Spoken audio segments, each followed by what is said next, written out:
कुरुक्षेत्र के युद्ध भूमि में अर्जुन खड़ा था। उसके सामने अपने ही संबंधी, गुरु, मित्र। मन डोल गया, आत्मबल गिर गया। उसके भीतर द्वंद्व था, लड्डूं या छोड़ दूं, क्या सही है। यही स्थिति आज हम सबके जीवन में आती है। जब कठिन परिस्थितियां सामने हो, जब लक्ष्य बड़ा हो पर मन डर जाए, जब रास्ता कठिन हो और लोग साथ छोड़ दें, जब निर्णय भारी हो लेकिन लेना आवश्यक हो। अर्जुन का भ्रम हमारा ही भ्रम है और कृष्ण की वाणी आज भी हमें वही संबल देती है। कर्मण्येवाधिकारस्ते मां फलेषु कदाचन।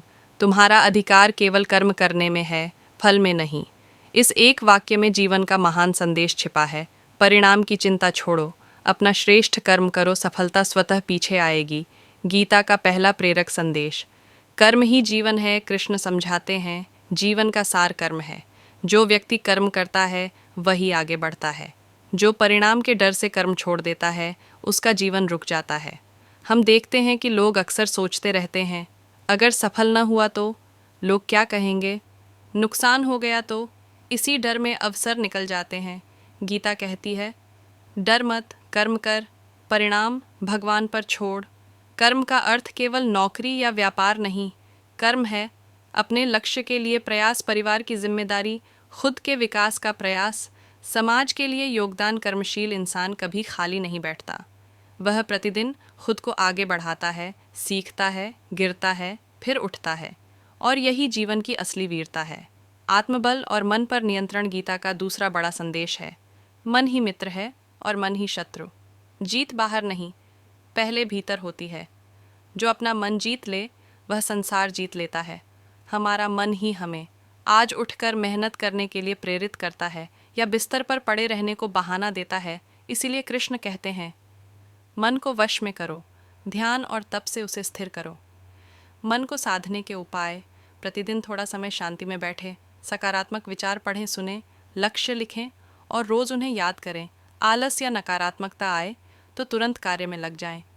मन वही सोचता है जो आप उसे सिखाते हैं। अगर आप कहें मैं नहीं कर सकता, मन मान लेगा।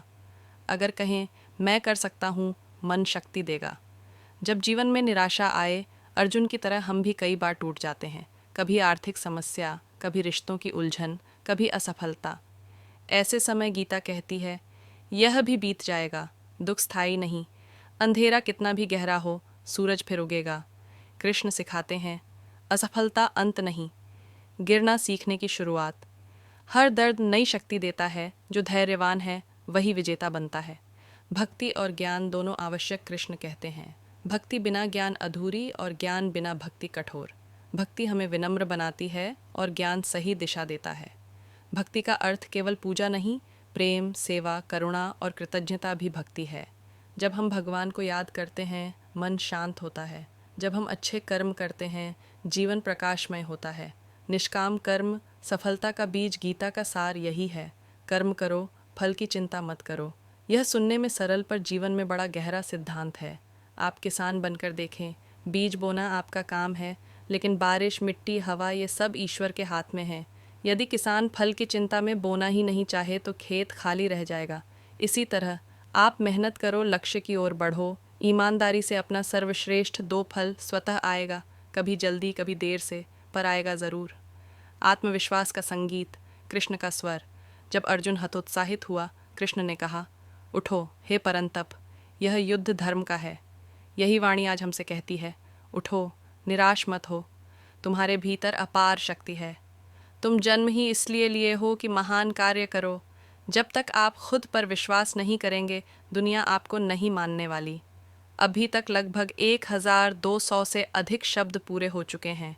अगर आप चाहें तो मैं भाग 2 आगे इसी शैली में लिखूंगा, जिसमें शामिल होंगे अगले भाग में विषय, अध्यायों से प्रेरक सीख, जीवन प्रबंधन के सूत्र, कर्म योग, ज्ञान योग, भक्ति योग का व्यावहारिक अर्थ, सफलता, संघर्ष और धैर्य पर गीता का दृष्टिकोण, आधुनिक जीवन में गीता का प्रयोग, निष्कर्ष एवं 5000 शब्दपूर्ण विस्तार। भारतीय संस्कृति के विशाल ज्ञान समुद्र में अगर कोई ग्रंथ ऐसा है जिसने मानव जीवन, कर्तव्य, धर्म, भक्ति, योग और आत्मबोध को सबसे सरल, स्पष्ट और तर्कपूर्ण रूप में रखा है, तो वह है श्रीमद् भगवद गीता। ये केवल एक धार्मिक ग्रंथ नहीं, बल्कि जीवन जीने की कला, संकट की घड़ी में धैर्य का महामंत्र और मनुष्य के कर्म धर्म का अद्वितीय मार्गदर्शन है। गीता का उपदेश लगभग 5000 वर्षों से मानवता को प्रकाश देता आया है। संसार के विद्वान, वैज्ञानिक, योगी, नेता और साधक इसे आदर से पढ़ते हैं, क्योंकि इसमें जीवन के हर प्रश्न का उत्तर मौजूद है। कुरुक्षेत्र के मैदान में अर्जुन के मन में उठे संशय, मोह, दुख और धर्म संकट का समाधान स्वयं भगवान श्री कृष्ण ने गीता के माध्यम से दिया। यह संवाद केवल युद्ध की बात नहीं करता, बल्कि यह बताता है कि जब जीवन में चुनाव कठिन हो जाए, जब मन भ्रमित हो जाए, जब कर्तव्य भारी लगे, तब क्या करना चाहिए। गीता कहती है, कर्मण्येवाधिकारस्ते मा फलेषु कदाचन, अर्थात तुम्हारा अधिकार केवल कर्म करने में है, फल पर नहीं। और यही शिक्षा आज भी व्यक्ति के मन में नई ऊर्जा जगाती है।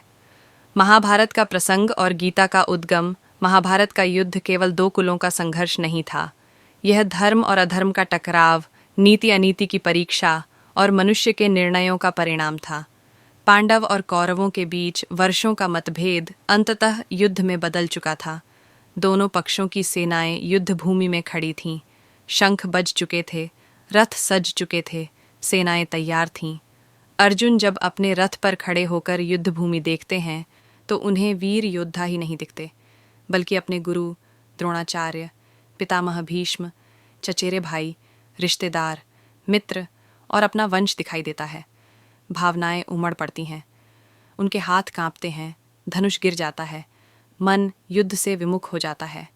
अर्जुन विचार करते हैं, मैं अपने ही लोगों का वध कैसे करूं। यहीं से शुरू होता है भगवान श्री कृष्ण और अर्जुन का अनंत संवाद, गीता। कृष्ण मुस्कुराते हैं क्योंकि वे जानते हैं यह केवल अर्जुन का क्षणिक मोह है। अर्जुन मानव का प्रतीक है। दुविधा, कमजोरी, भावनाएं, भय कृष्ण चेतना का प्रकाश है। समाधान, विवेक, ज्ञान। अध्यायों का सार एवं विस्तृत विवेचन 1। अर्जुन विषाद योग, शोक और भ्रम का अध्याय। युद्धभूमि में खड़े अर्जुन विषाद से भर जाते हैं। वे कृष्ण से कहते हैं, हे माधव, मैं अपने ही कुल का विनाश कैसे देख सकता हूँ। राज्य, सुख, धन, सत्ता सब व्यर्थ है यदि इन प्रियजनों की कीमत पर मिले। यहीं जीवन की पहली सीख मिलती है। भावना जब निर्णय पर हावी हो जाए, बुद्धि भ्रमित हो जाती है। अर्जुन शस्त्र डाल देते हैं। शरीर शक्तिशाली है, लेकिन मन दुर्बल, इसलिए वे लड़ नहीं सकते। श्री कृष्ण कहते हैं, तुम जिसको मारने की सोच रहे हो वह शरीर है, आत्मा तो अजर अमर है। यह अध्याय मानव मनोविज्ञान का प्रतीक है। हम भी जीवन में संकट आते ही थक जाते हैं, हार मानने की सोचते हैं और समझ नहीं पाते कि क्या सही है। तब आवश्यकता होती है एक मार्गदर्शक की, एक प्रकाश की। 2। सांख्य योग, आत्मज्ञान और कर्तव्य का विवेचन। कृष्ण अर्जुन को पहली बार आत्मा का स्वरूप बताते हैं। न जायते म्रियते वा कदाचित, आत्मा न जन्म लेती है न मरती है। जब शरीर नश्वर है तो किसी का वध भी स्थायी नहीं। युद्ध धर्म के लिए है, अन्याय के विरुद्ध है, तो अर्जुन का संकोच उचित नहीं। कृष्ण समझाते हैं, आत्मा शाश्वत है, मृत्यु केवल परिवर्तन है, कर्तव्य सर्वोपरि है। और तब वह महावाक्य देते हैं, कर्म करो, फल की चिंता मत करो। हम फल की लालसा, अपेक्षाओं, पिछले दुखों और भविष्य की चिंता में उलझे रहते हैं। गीता चेताती है, कर्म में आनंद लो, परिणाम स्वयं सुंदर हो जाएगा। 3। कर्म योग, निःस्वार्थ कर्म का मार्ग। कृष्ण कहते हैं, सच्चा योग त्याग में नहीं, कर्तव्य निभाने में है। तपस्या कर जंगल भाग जाना समाधान नहीं, दुनिया में रहकर अपने कार्यों में ईश्वर भाव लाकर कर्म करना ही श्रेष्ठ है।